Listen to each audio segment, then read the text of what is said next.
निखिल? मेरा थोड़ा सा मुख्तलिफ मामला इस पे, मतलब मम्मी ने समझाया कि व्हेन आई स्टार्टेड अर्निंग, तो जब भी मैं कुछ ऐसी एक्टिविटी करता था जिसमें मेरे मजे हो रहे हैं, या मैं I am going to stay in a 5 star hotel, या तो मेरे दिमाग में हमेशा वो एक रहता था कि अरे यार मम्मी तो नहीं देख पा रही है. I feel used to feel guilty about having fun because my mom saw so much so that. लेकिन फिर I told this to my mom, so my mom is like what is this emotion, this is a ridiculous, मतलब ये घटिया emotion है ये. मैंने कहा क्यों? कह रहे हमने इसलिए इतनी मेहनत करी है so that you go to Paris. You going to Paris is my enjoyment, so have fun. तुम्हारे फन को अफोर्ड करने के लिए हम ऑफिस जाते थे 8-8 घंटे और उसके बाद अब तुम परेशान रहोगे तो फिर क्या मतलब रह गया फिर. But has this helped you? Of course. This is I'm asking you, has this helped you? Because even today when क्योंकि आप शूटिंग के लिए जाते हो, आपको मिलता ही है 5 स्टार में रहना, या जो भी जैसे हमने वो याद है हम वो कहाँ गए थे, बैंगलोर. क्या भाई वो देखा था तुमने, वो हम क्या होटल में हम दोनों साथ में थे, वो क्या नहीं साथ में मतलब अब साथ में एक इवेंट था जिसके लिए हम लोग सब गए हुए थे. तुम्हारे रील्स पे कौन मतलब नहीं साहब वो होटल, मतलब I think it was for me, it was the best hotel I've ever lived in. Still. I was constantly calling my mother, FaceTiming with her, कि look at how beautiful this is, why are you not here? तो and she was saying the same thing कि तुम्हारी खुशी में मेरी खुशी है. No matter how cliche it sounds, but it is real for her. But for me, it doesn't work. My mom taught me properly. उन्होंने proper बैठ के मेरे से कॉन्वर्सेशन करी, कह रहे हमारे जीवन की जो खुशियां थी वो हमने एंजॉय करी अच्छे से. तुमको ऐसा लग रहा हो कि हम परेशान थे, लेकिन हमारे जीवन में भी खुशियां थी. मेरी मम्मी कब बोलेगी ये नहीं बोल. हम लोग ना अपने आप को जो मेन कैरेक्टर एनर्जी, हम लोग अपने आप को जो मेन कैरेक्टर एनर्जी मान लेते हैं ना, कि जो हम हमारे माँ बाप के जीवन में कर रहे हैं वो हम ही कर रहे हैं, हमारे बिना हमारे माँ बाप कुछ नहीं है. मेरी मम्मी ने बोला बेटा हमने अपनी जीवन जिया है, हमने अपने जीवन के एंजॉयमेंट, खुशियां, जितने उत्साह थे सारे कर लिए. तुम अपने जीवन में अपने उत्साह एंजॉय करो जो तुम्हारी किस्मत में आ रहे हैं. Don't disrespect the destiny, enjoy it. Bunny from ये जवानी है दीवानी. No, it's lovely and मुझे actually after you said this मुझे एक question आ रहा है कि do you remember a time जब आपके parents ने आप पे भरोसा दिखाया और खुद से बोला चलो तुम spend कर दो, which I think is always a very big moment in the life of every child. Any time when your parents started showing a little bit of trust and भरोसा in you? I think जब उन्होंने मुझे ना अकेले रहने के लिए permission दे दी थी, I think सबसे बड़ा चीज मुझे लगा कि यार बहुत मम्मी पापा का है कॉन्फिडेंस मुझ पर कि कर लेगी ये, तो आई थिंक वो मेरे लिए सबसे बड़ा मोमेंट था जब मैं पहली बार बॉम्बे आई थी उनके लिए वो शो करना कि अकेले रह लेगी. एंड द सेकंड थिंग, जब मैं वापस दिल्ली भी आई तो दिल्ली में रहकर मैं उनकी फैमिली के साथ नहीं रही. दूसरे शहर में रहकर अलग रहना तो मम्मी पापा को लगता है कि ये तो जरूरी है, बट उस शहर में रहकर ही अलग रहना, आई थिंक ये जब पापा ने शो किया मुझे कि नहीं हो जाएगा, उसको अपना डिसीजन लेने दो, उसको अलग रहना है, तो I think this is the moment.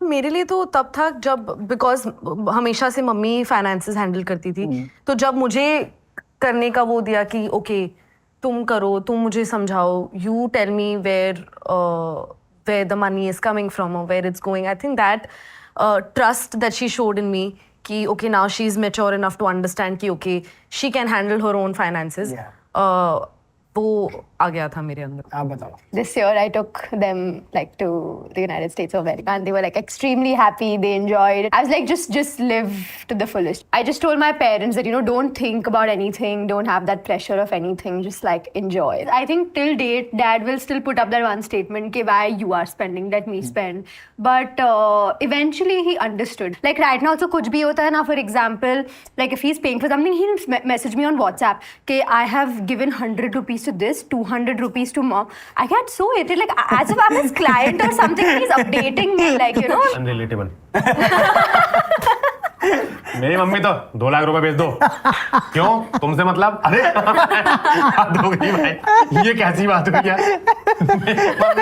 She can't save to save her life. उनको आप कितने भी रुपए दे दो, 2-3 हफ्ते बाद उनका हो जाएगा कि अरे यार थोड़ा दिक्कत तो है, अरे दिक्कत, तो उनका वही रहता है जल्दी भेजो. बेस्ट है. बट पहली बार उन्होंने भरोसा दिखाया. तो हम लोग सरकारी नौकरी वालों में, क्योंकि वो हैंड टू माउथ जो बोल रहे थे, लिटरली जेन्युइनली वही होता था कि 20 तारीख के बाद नहीं बचता था पैसे, क्योंकि खर्चे इतने हैं और ये वो. उनको था 1 तारीख को पैसा जाएगा, लेकिन 15 तारीख के बाद गरीबी चालू हो गई, तो सेविंग्स कुछ नहीं करी. तो व्हेन आई स्टार्टेड अर्निंग, और फिर मैंने बचपन से इन्वेस्टिंग करनी, मैंने साइकोलॉजी ऑफ मनी पढ़ ली थी और मैंने कहा कि भाई ये चीज तो करनी है. और तब आपको बचपन में आपके स्पेंडिंग्स भी कम होती हैं, तो आप आराम से सेव कर सकते हो. तो मैं सेव करा 2-3 साल. फिर मैंने उनको बताया कि ये महीने के इतने सेव किए थे और ये अभी इतने हो गए हैं। तो उनको लगा कि ओह ये कैसे पॉसिबल है। तो उन्होंने बोला लो ये अलमारी की चाबी, ये आपका हुआ आज से। Invest this money wherever you want. Sweet. Superb. So according to India Protection Quotient 6.0, there's a significant increase in savings product ownership that's gone from 28% to 35%, which again shows that there is an awareness, चाहे धीरे धीरे बढ़ रही है but बढ़ रही है। और at the same time we are not just saving, we are also spending, living life. हमारे में तो हमको तो कभी ये बातें ही नहीं होती थी, जो ये एंग्जाइटीज है हमारी जिंदगी थी, ठीक है यार। Again and I am telling you, of course I come from इतना मतलब प्रिविलेज तो है कि मतलब मेरे पेरेंट्स ने खुद के लिए अर्निंग कर ली है। मुझे उनके लिए अभी इतना I don't have to worry about their retirement, तो वो गिल्ट है, that's where I am trying to help and से हर साल before Covid one of the things I am proudest of is that every new years I took my parents to a different country. मैंने कहा मैं लेकर जाऊंगा, but the savings was not something that I understood कि ये मैं पहले करता और मेरे पैसे खत्म होते जा रहे थे। तुम लोगों को आई थिंक ज्यादा अंडरस्टैंडिंग है ये। Have you been like a little bit more proactive about financial planning? एक एग्जांपल मैं आपको देती हूँ कि उस टाइम में मम्मी पापा, जब पापा की एज में, वो लोग हमेशा जमीनों में इन्वेस्ट करते थे उस टाइम पे। तो अब अभी हमारे जनरेशन के लिए जमीनों में इन्वेस्ट करना हम सोच भी नहीं सकते। तो मैं वही सोच रही थी कि यार ये कैसे कर सकते हैं। तो मुझे तब फाइनेंस का पता चला कि जितनी अर्ली एज से आप इन्वेस्ट करना स्टार्ट करो, बेशक आप 1000 डाल रहे हो 2000, बस वो मंथली आप कर रहे हो, तो आपको इतना ज्यादा इंटरेस्ट मिल सकता है after 30 year 40 year long term में। तो वो आई थिंक ये मेरे लिए चेंजिंग मोमेंट था। हमको 35 में भी मजे करने हैं, हमको 40 में भी करने हैं। तो अगर हम 25 में सेव नहीं करेंगे तो 40 में मजे कैसे करेंगे? तो Gen Zs are delaying their jawani a lot. So you'll see Gen Z enjoying a lot their life, and to do that we have to save and invest. We know that. When I saw during COVID, I saw families around me like shatter. Like the money doesn't exist. दुकान बंद हो गई, Covid में दुकान बंद हो गई, अब कहाँ से आएगा? आप पिछले 20 साल से आपको लग रहा था कि दुकान में इतना पैसा आता है, आपने कभी सोचा नहीं था कि ये चीज गई एक दिन। तो when I saw that, I'm like ये तो बहुत स्कैरी है भाई, ये बहुत ही स्कैरी है। I saw people around me कि उनके बच्चों की फीस नहीं दे पा रहे हैं और वो स्कूल में they have been called out from the classrooms and all of that, and it's extremely bad for your mental health, for that confidence. A family who has like economically crumbled, कैसे वो एक दूसरे पे faith रखते हैं, कैसे वो they get out of it, how bad it is for the kids and for the एक पेरेंट्स की एक वो सेल्फ वर्थ और सेल्फ रिस्पेक्ट होती है ना कि we'll provide for our family। अगर वो ही चली जाएगी तो फिर किस तरीके से सेल्फ आएगी? क्या मैंने अभी थोड़ी देर पहले बोला कि मैं अय्याशी में डिपेंड करता हूँ, मेरे को मजे भी करने जिंदगी के, लेकिन वो एक बैकअप नेट बनाने के बाद, वरना किसी भी दिन कुछ भी बंद हो सकता है। It's like how TikTok just got banned, right? Like a lot of people were earning through it, it just stopped. So you have to be ready for the worst. तो उसके लिए it's better to save अभी से। आप लोगों ने जो थोड़ा बहुत at least at your level now you have managed to achieve some sort of a financial independence at an early age, what advice do you give to anybody else who's either gotten there or is getting there to maintain it? For me, I think it's there are two words. One is savings, which is very important, and the second is diversification. You never can put the entire money in All your eggs in like one thing. It has to be diversified. Rainy day fund. Rainy day fund is very necessary. 6 months of your needs. कि आपका जो महीने का needs का खर्चा है, कि घर, खाना, पीना, जितना भी बेसिक आपको लगता है विदाउट अय्याशियाँ, विदाउट एनीथिंग, उतना 6 महीने का बैकअप होना चाहिए। अगर आप फाइनेंशियल फ्री हो गए हो तब की बात है ये, मैं सबको नहीं बोल रहा कि, लेकिन अगर आपके पास एक बार पैसा आ गया तो उतना तो होना चाहिए आपके पास, and you should have good healthy investments which you have made, उतना मेरे ख्याल से काफी है। I also feel अगर even if it's a small amount, even if it's 2000 rupees, start today. ऐसे नहीं कि मैं 10,000 कमाता हूँ उसके बाद डालता हूँ। Even if it's like a lesser amount, you should start today.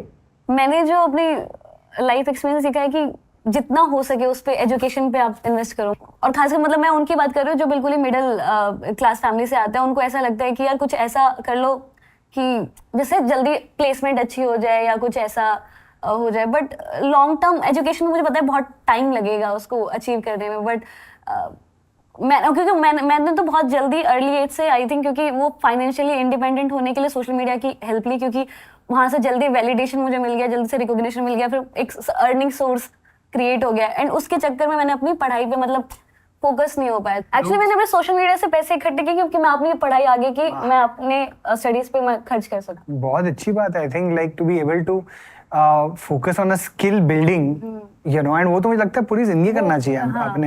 And it's so nice to hear that even after you have gotten that initial push because of social media, you have taken the punt on yourself in a different way. बताओ। वही है कि even if you're financially independent and you feel like you're set, I think not taking that for granted and keep educating yourself when it comes to investments and savings and all of those things. I think वो बस एक वहीं set होके कि हाँ बहुत पैसा है सेविंग में रख लिया, अब कुछ नहीं करना। तो उसके बारे में, वो इन्वेस्टमेंट्स के बारे में और सेविंग्स के बारे में और इन्फॉर्मेशन और अपने आप को एजुकेट करके डोंट लाइक, बिकॉज अनसर्टेनिटी बहुत ज़्यादा है एनीवे, तो थोड़ा not take things for granted. No, absolutely, absolutely. Thanks for watching. If you enjoyed the video, don't forget to like, subscribe and share.